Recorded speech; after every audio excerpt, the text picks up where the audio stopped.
अस्सलाम वालेकुम। हमारे साथ इस वक्त मौजूद है नौजवान साइकोलॉजिस्ट अफशीन जहरा साहिबा, अफशीन अली साहिबा। आप लोग मेरे व्यूअर्स जो हैं वो बड़े हैरान होंगे कि कहाँ तो ये डिफेंस के मामलात को डिस्कस कर रही थी, कहाँ ये पॉलिटिक्स के मामलात को डिस्कस कर रही थी, और आज ये हमारे नफ्सियात की जानिब चली गई है। तो हमारा ताल्लुक है खबर से, और डिप्रेशन भी एक अब आज के दौर में एक बड़ी खबर सी बन गई है। आपने देखा है कि इस डिप्रेशन में मुब्तला होने के बाद लोग खुदकुशी कर लेते हैं, और इसी सिलसिले को, इसी मामले को हम डिस्कस करने वाले हैं अपने नौजवान माहिर नफ्सियात अफशीन जहरा से। अस्सलाम वालेकुम अफशीन जहरा, पहले तो आपको बहुत बहुत शुक्रिया कि आपने मेरे लिए वक्त निकाला। वालेकुम अस्सलाम कमल जहरा, और आपका बहुत शुक्रिया कि आपने मुझे अपने चैनल पे इनवाइट किया। मैं बहुत शुक्रगुजार हूँ आपकी कि आपने मुझे इस काबिल समझा और इस चैनल पे इनवाइट किया। Thank you so much. अच्छा अफशीन, पहले तो मुझे ये समझाइएगा कि ये डिप्रेशन और एंजाइटी के दरमियान जो फर्क है ये क्या है? ठीक है, देखें, मुख्तलिफ साइकोलॉजिकल टर्म्स हैं जिसमें ऐसा कोई ऐसा फर्क नहीं है, लेकिन माइनर लेवल पे वो डिफरेंसेस होते हैं जिसको समझना बहुत ज़रूरी है। एक होता है स्ट्रेस, एक होती है एंजाइटी, और एक वर्ड यूज होता है डिप्रेशन। हम नॉर्मली अपनी सोसाइटी में बहुत लोगों से ये वर्ड सुन रहे होते हैं कि मैं डिप्रेशन का शिकार हो गई हूँ या मैं डिप्रेशन का शिकार हो गया हूँ। तो देखिए, डिप्रेशन जो है वो एक साइकोलॉजिकल डिसऑर्डर है जिसका एक डायग्नोस्टिक क्राइटेरिया होता है। उसकी कुछ जी, मतलब क्राइटेरिया में कुछ ऐसी कैरेक्टरिस्टिक्स हैं कि जब तक वो पूरी नहीं होंगी, जब तक हम उसको डिप्रेशन नहीं कहेंगे, वो सिर्फ स्ट्रेस कहलाएगा। इसका क्या ठीक फर्क है। है मैं वाजे कर देती हूँ आपको। देखें, स्ट्रेस ये होता है कि कोई भी टेंशन हमें हो, कोई भी जैसे डेली रूटीन में कोई भी ऐसा स्ट्रेस है, कोई भी ऐसी परेशानी हमें लाहक हो कि जिसको लेके हमारा जहन जो है वो बोझल हो जाए और हमें ठंडे पसीने आने लगे, या जो इस तरह की चीज़ें, ये स्ट्रेस कहलाती हैं। लेकिन हम इसको ठीक है। डिप्रेशन हरगिज़ नहीं कहेंगे। डिप्रेशन हम जब कहते हैं कि जब 2 हफ्ते तक, 2 वीक्स तक लगातार इसी तरह की कैफियत, मायूसी की कैफियत और नींद में खराबी और भूख में खराबी, कंटिन्यूसली 2 हफ्ते तक ये कैफियत जब रहती है, तब इसको डिप्रेशन डायग्नोज किया जाता है। ठीक है। अच्छा आशी, हमारा चूंकि हम एक नाखवानदा सोसाइटी है, तालीम की हमारे पास बहुत कमी है। हम एक चीज ये देख रहे होते हैं कि एक बंदा है वो चढ़ा चुपचाप अचानक से चुप हो गया है। तो हमारे जो इर्द गिर्द के माहौल वाले हैं ना, माहौल के लोग हैं जो हमसे वाबस्ता होते हैं, वो बजाय ये कि हमारी दादरसी करें या आपके हमसे पूछे कि भाईजान आपके साथ क्या मामला चल रहे हैं, वो आपको मुख्तलिफ किस्म के अल्फाज से नवाजने लगता है। कोई कहता है कि जी ये हमारी खुशी से जल गया है, कोई कहता है कि जी ये तो लगता है कि ये हसद कर रहा है, या ये मुख्तलिफ किस्म के नाम देने लगते हैं। जो एक मुतासिर शख्स होता है उस तक पहुंचते, तो उसकी जो वो, अगर वो एंजाइटी में मुब्तला होता है तो वो डिप्रेशन की तरफ चला जाता है। तो मुझे बताइए जी, हमारे इर्द गिर्द के ये माशरती रवैये हैं, ये कितने सहूलत कार है एक डिप्रेशन के मरीज को खुदकुशी के अवामिल तक पहुंचाने के? ये जो देखिए, जो ये एनवायरमेंटल फैक्टर्स होते हैं, ये जो आप कह रही हैं कि होता ये है कि लोगों के रवैये उस बंदे के साथ जो पहले बेहतर चल रहा होता है और आहिस्ता आहिस्ता कोई किसी भी वजूहत की वजह से वो अलग थलग हो जाता है या उसकी बिहेवियर में कोई चेंजेस आती हैं, तो बजाय जी, इसके कि एनवायरमेंटल जो लोग हैं वो उसको सपोर्ट करें, उल्टा उसको उल्टे सीधे रकाबात देने लगते हैं। ये बहुत नॉर्मल हमारी सोसाइटी में देखा जाता है। तो देखिए, सबसे पहली बात तो मैं ऐसे सब लोगों को ये कहूँगी कि अगर आप किसी के साथ अच्छा नहीं कर सकते, तो कम से कम किसी के साथ बुरा भी ना करें। अगर आप किसी को 2 अच्छे अल्फाज नहीं बोल सकते या आप किसी को 2 अच्छे लफ्ज़ बोल के खुश नहीं कर सकते, तो कम से कम ऐसा भी ना करें कि अपने अल्फाज से आप किसी को गमगीन कर दें। क्योंकि बिल्कुल। दीन का ये एक बहुत बड़ा गुनाह है कि अगर आपकी ज़बान से किसी को तकलीफ हो, जैसे हज़रत अली अलैहिस्सलाम का मैं यहाँ पे कोटेशन बताना चाहूँगी। उनका कोट है कि जी बिल्कुल। इंसान जो है वो अपनी ज़बान के नीचे छुपा हुआ है। जो अपनी बेशक। ज़बान से अगर वो अच्छे अल्फाज बोल रहा है, तो वो उसकी शख्सियत ज़ाहिर है अच्छी है, और अगर वो ऐसे अल्फाज अपनी ज़बान से अदा कर रहा है जिससे किसी दूसरे को तकलीफ हो रही है, तो फिर उससे बुरा शख्स कोई नहीं।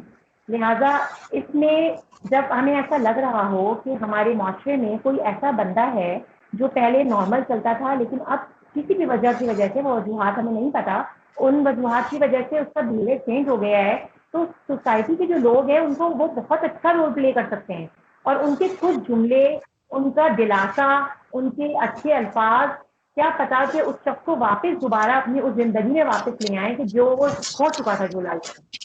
तो ऐसे एक तो मैं यहाँ पर एक मशवरा सबको ये भी देना चाहूंगी कि हमने जनरली किया क्या है, हम सबने कि हम सबने जो हमारी लाइफ का रिमोट है, वो रिमोट हमने सोसाइटी के हाथ में दे दिया है। तो प्लीज आप सोसाइटी का रिमोट है वो अपने हाथ में रखें, सोसाइटी के हाथ में ना दें। ये मैं एक जनरल बात कर रही हूँ नॉर्मल लोगों के लिए। लेकिन वो बिल्कुल। शख्स जो नॉर्मल नहीं है, जो थोड़ा सा डिप्रेशन की तरफ जा रहा है, या उसको अपने जज्बात पर या अपने इमोशंस पर काबू नहीं है, और हम समझ रहे हैं कि ये बंदा किसी न किसी परेशानी से दो चार है, तो उस वक्त सोसाइटी का ये रोल है कि वो प्लीज ऐसा ऐसे अल्फाज अदा करे, सिर्फ अच्छे अल्फाज ही उसको वापस उसकी जिंदगी में ला सकते हैं। उसके लिए कोई पैसा खर्च नहीं होगा, उसके लिए आपको कुछ अपनी करेगा, सिर्फ जरा सी मुस्कुराहट और जरा से अल्फाज होंगे, और सामने वाले की जिंदगी अच्छी हो जाए शायद इस वजह से। बिल्कुल। हमारे यहाँ बहुत से वाकयात ये भी देखने में आए, बाकायदा रिपोर्ट हुए हैं कि कुछ जराइम पेशा अनासर इसलिए जराइम की जानब चले गए क्योंकि वो किसी न किसी सूरत से डिप्रेशन के मरीज थे। कुछ लोग हैं जो सेक्स की जानब चले जाते हैं, अपने आप को जहनी दबाव में होते हैं, तो वो इस तरीके से अपनी कोई तस्कीन उन्हें मिलती है। मुझे समझाइएगा कि जो जराइम पेशा अनासर हैं, जब उनको कोई वो जुर्म कर देते हैं, ऑब्वियसली वो जेल की तरफ जाते हैं, तो क्या हमारे जेल खाना जात में क्या किसी मारे नफ्सियात को हुकूमत वक्त मतलब जेल खाना जात की इंतजामिया को क्या किसी मारे नफ्सियात को रखना, बाकायदा मारे नफ्सियात की टीम को रखना ज़रूरी है या नहीं, और ये काम कैसा रहेगा? और दूसरे साथ मैं इसी के साथ मैं दूसरा सवाल करता हूँ, सॉरी सवाल लंबा हो रहा है, एक सैली सवाल के साथ करती चलूँ कि हमारी सोसाइटी सेक्सुअल उस तरफ बहुत जा रही है, बड़े हमारे यहाँ क्राइम नजर आ रहे हैं, तो स्कूल इंतजामिया को क्या जरूरी नहीं हो गया है मौजूदा दौर में कि वो माहिर नफ्सियात के साथ एक आध सेशन हफ्ते में एक आध या महीने में एक आध सेशन बच्चों का करवाए, जहां बच्चे अपनी तमाम वो बातों को शेयर कर सकें जिसकी वजह से वो किसी न किसी तनाव का शिकार होते हैं या किसी न किसी घबराहट में आके किसी के साथ ब्लैकमेल हो जाते हैं। जी, पहला जो आपका सवाल था कि इंतजामिया को क्या रोल प्ले करना चाहिए, तो देखिए हमारी इंतजामिया को ये चाहिए कि इस तरह की वर्कशॉप, ऐसे सेशन, इस तरह से इसकी अवेलेबिलिटी इतनी आसान हो कि हर बंदा, हर आम बंदा भी समझ सके कि ये डिप्रेशन के मसले हैं या जो डिफरेंट साइकोलॉजिकल प्रॉब्लम्स हैं, उनसे किस तरह से बचा जा सकता है। क्योंकि देखिए हर किसी को ये सहूलत फराहम नहीं है कि वो आसानी से साइकियाट्रिस्ट के पास जा सके या साइकोलॉजिस्ट के पास जा सके काउंसलिंग के लिए। तो लिहाजा हमारी इंतजामिया को, हमारी हुकूमत को भी चाहिए कि वो इस तरह के फोरम, इस तरह के प्लेटफॉर्म्स मुहैया करे कि जहाँ पर लोगों को ये आगाही दी जाए कि जो नॉर्मल डेली रूटीन की जो प्रॉब्लम्स होती हैं, जो इश्यूज होते हैं, उनको किस तरह से सॉल्व कर सकते हैं। और इसके बारे में जाहिर सी बात है, एक माहिर नफ्सियात, एक साइकियाट्रिस्ट, एक साइकोलॉजिस्ट, एक काउंसलर, ये सब मिलकर बहुत अच्छा रोल प्ले कर सकते हैं। तो हमारी इंतजामिया को, हमारी हुकूमत को ऐसे प्लेटफॉर्म्स और ऐसे फॉरम्स मुहैया करने चाहिए कि जहाँ पर इसकी आगाही दी जा सके। अच्छा, दूसरी आपने जो ये बात की सेक्सुअल अब्यूज की, तो देखिए रिसर्चर्स ने ये बताया है कि बहुत से जो डिप्रेशन के मरीज होते हैं, उसकी एक बहुत बड़ी वजह सेक्सुअल अब्यूज होती है। काफी डिप्रेशन के मरीजों में देखा गया है, या तो बचपन में या उनकी जवानी में या उनकी लाइफ स्पैन में कोई ना कोई आया होता है कि जब वो सेक्सुअल होते हैं। और हमारे माशरे में ये जो वर्ड है, ये इसको थोड़ा इस्तेमाल किया गया है, मतलब ये जबान से निकलता है तो ये होता है कि भाई ये कौन सी बात करेंगे, ये सरेआम ये कौन सी सेक्स की बात। तो अब जो दौर आ गया है, इस दौर में मीडिया एक्सपोजर बहुत ज्यादा है। आजकल हम देखते हैं कि बच्चे के हाथ में मोबाइल है, नेट ब्राउजिंग, इंटरनेट ब्राउजिंग किसी बच्चे के लिए कोई मसला नहीं है। बिल्कुल। अगर हम इसके पिछले दौर में जाएं, पुराने दौर की बात करें, तो क्या होता था, एक टाइम पीरियड होता था कि हमें इतनी देर की टीवी देखना है, और रिमोट जो है वो हमारे हाथ में होता था या हमारे पेरेंट्स के हाथ में होता था, वो डील कर रहे होते थे। आज दौर बिल्कुल मुख्तलिफ हो गया है। आज जो रिमोट है हमारे पेरेंट्स के हाथों में नहीं, बल्कि बदकिस्मती से, ये मैं बदकिस्मती कहूंगी कि हम सब ने, मैं खुद इसमें शामिल करूँ अपने आपको, हम सब ने बच्चों के हाथों में मोबाइल को दे दिया है, नेट इंटरनेट ब्राउजिंग इंतहाई आसान कर दी है। लिहाजा इस दौर में निहायत जरूरी है कि ये जो सेक्स की जो तालीम है, जो आगाही है, ये बच्चों को, बड़ों को, जवानों को, सबको देनी चाहिए। कि कौन सा टच हो जो हम क्या कहते हैं, एक बीच में कंपेन चली भी थी लेकिन फिर वो दोबारा से जी, गुड इतना ज्यादा टच, बैड हो पा। टच। गुड टच और बैड टच वाली, तो बच्चों को इस बारे में बताना चाहिए कि सेक्सुअल अब्यूज किस तरह से होते हैं, ब्लैकमेलिंग जो है वो किस तरह से की जाती है। अगर कुछ पेरेंट्स बच्चों को एतमाद में लेकर ये बात बताएंगे तो बच्चे कभी भी ब्लैकमेल नहीं होंगे। मैंने अपने पहले के जो सेशन थे, पेरेंटिंग की मैंने सेशन किया था, तो उसमें मैंने यही बात कही थी कि पेरेंट्स ऐसा माहौल दें बच्चों को कि वो अपनी हर बात आके पेरेंट्स से शेयर करें। अगर बच्चे हर बात पेरेंट्स से शेयर करेंगे तो ऑफकोर्स सेक्सुअल अब्यूसेज हैं या जो और दूसरे तरह के मसाइल हैं ब्लैकमेलिंग के, इससे बच्चे बचेंगे। और आगे जाके वही बच्चे थे डिप्रेशन का या ओसीडी ऑब्सेसिव कंपल्सिव डिसऑर्डर है या डिफरेंट साइकोलॉजिकल डिसऑर्डर्स हैं, उसका शिकार इंशाल्लाह नहीं होंगे। अच्छा अफशीन, असल में हमारे यहाँ एक ये भी सिलसिला देखने को मिलता है कि जब अगर हम जिस्मानी कोई हमें तबीयत खराब होती है, हमारी नज़ला हुआ तो काम हुआ तो हम मुआलिज के पास जाते हैं, डॉक्टर के पास जाते हैं। मगर हमारे यहाँ एक एक अजीब सी एक रवायत है कि अगर हम हमारे नफ्सियात की जानिब रुजू करें तो हमारे यहाँ इर्द गिर्द के लोग कहते हैं अरे लो जी ये तो पागल हो गया। तो ये तमाम तासुर ख़त्म करने के लिए किस किस्म की मीडिया को स्पेशली कैसी कैंपेन करनी चाहिए कि अगर हम माहिर नफ्सियात से रुजू कर रहे हैं तो इसका मकसद ये नहीं है कि वो पागल हो गया है। जहन को हमारे दिमाग को भी एक अच्छी सेहत की ज़रूरत होगी जब ये बॉडी पे अच्छे इफेक्ट पड़ेंगे। मीडिया को किस तरीके से इसमें रोल प्ले करना चाहिए आगाही के हवाले से? ये बहुत अच्छा सवाल किया आपने और बहुत अच्छी बात आपने कही कि हकीकत में ऐसा ही देखा गया है सोसाइटी में कि डॉक्टर के पास जाना तो कोई मसले की बात नहीं है कि बड़े से बड़े डॉक्टर को दिखाना, जितने बड़े डॉक्टर को दिखाया उतने फखर की बात होती है हम लोगों के लिए। लेकिन जहाँ जी, बात आई साइकियाट्रिस्ट की या साइकोलॉजिस्ट की, तो वो फिर लोग छुपाने लगते हैं कि नहीं किसी को पता ना चले कि हम साइकोलॉजिस्ट के पास या साइकियाट्रिस्ट के पास जा रहे हैं। क्योंकि हमारे माशरे में आपने बिल्कुल सही कहा कि यही होता है कि स्टिग्मा लगा दिया जाता है कि ये शायद पागल हो गया है जो साइकोलॉजिस्ट साइकियाट्रिस्ट के पास जा रहा है, उसके पास चक्कर लगा रहा है। तो बिल्कुल। साइकोलॉजिस्ट हो, काउंसलर्स हो, साइकियाट्रिस्ट हो, वो सिर्फ पागलों का इलाज नहीं करते, ऐसा बिल्कुल भी नहीं है। ये एक बहुत बड़ा मिसकॉन्सेप्शन है और इस मिसकॉन्सेप्शन के लिए मैंने भी सोचा था कि मैं आगे एक दो सेशंस अपने करूंगी इस बारे में, आपने जो ये सवाल किया है।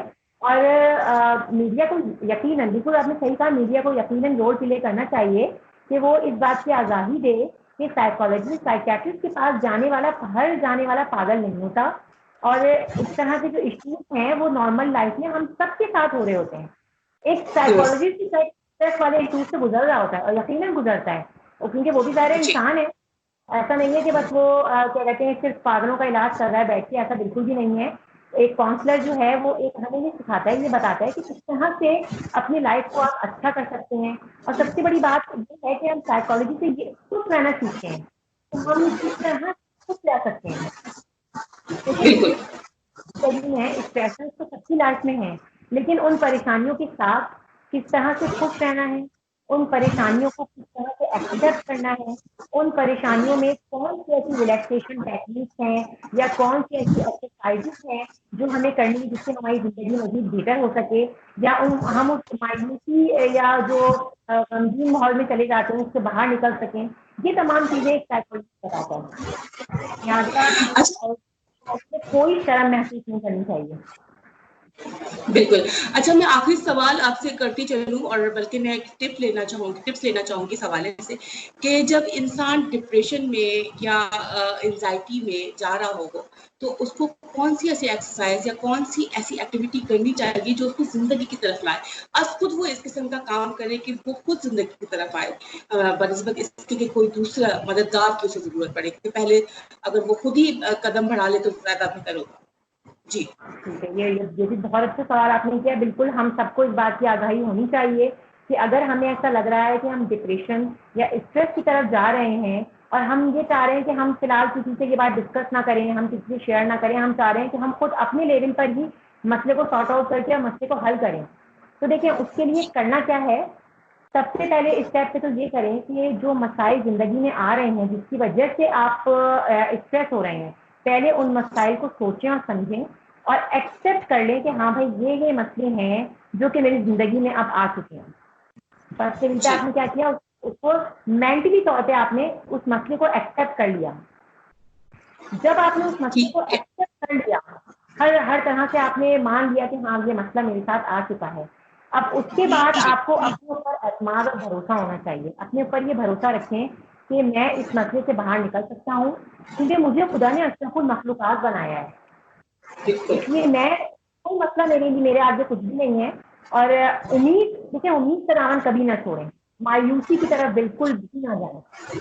हमेशा उम्मीद का दामन अपने साथ रखें आप, और ये सोचें कि मैं इस मसले से इंशाल्लाह निकल जाऊंगा। अब मैं आपको थोड़ी सी कुछ एक्सरसाइजेज बताती हूँ कि क्या एक्सरसाइजेज करें। जी एक तो जो परेशानियां जिंदगी में है ना, अगर अगर आपको कोई ऐसा बंदा, कोई ऐसा कांधा मिल जाए कि जिससे सर रख के आप रो सकें और आप उससे अपने मसले शेयर कर सकें, दिस इज कॉल्ड कैथारसिस।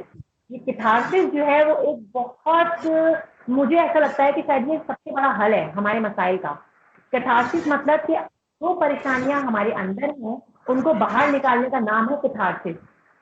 अब उन ठीक है। कैसे बाहर निकाल सकती हूँ? नंबर एक तो ये कि हमें कोई ऐसा कांधा मिल जाए, हमें कोई ऐसा बंदा मिल जाए जो हमें लगे हमारे साथ सिंसियर है, हम उससे शेयर कर सकें।